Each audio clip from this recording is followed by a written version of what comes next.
Yeah.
want me to get from that place over video. Yes.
Modern Civic Center Complex Bumaka every 15th of August. I now Obi Ezmezuruala now Waji Neye Chukwueke Honorable a dual separation. One is Ascension and the other is our celebration of New Yam Festival.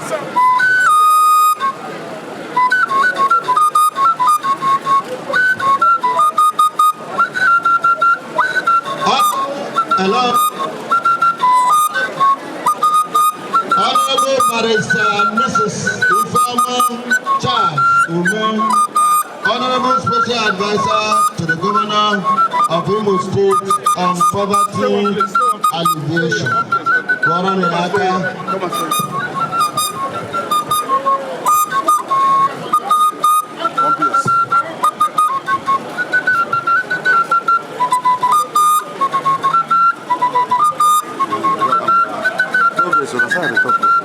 No problem. I recognize President of our Women Wing, Mrs. Njide Ebere Jude Jekam, a powerful leader of Chinawata. That's the President of UDAC.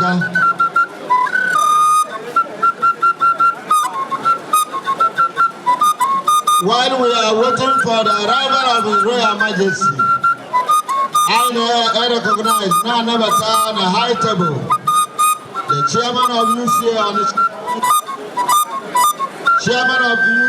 its branch, a powerful man indeed, action man indeed, Chief Cyprian Ohekwe Akonye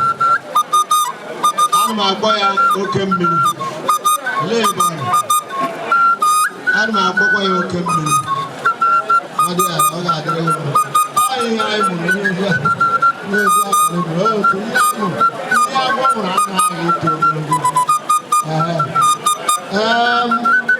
permit me to recognize the Chief Secretary of UCA on the branch in the person of Mr. Celestine.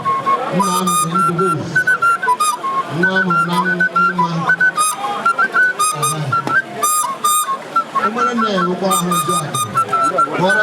I'm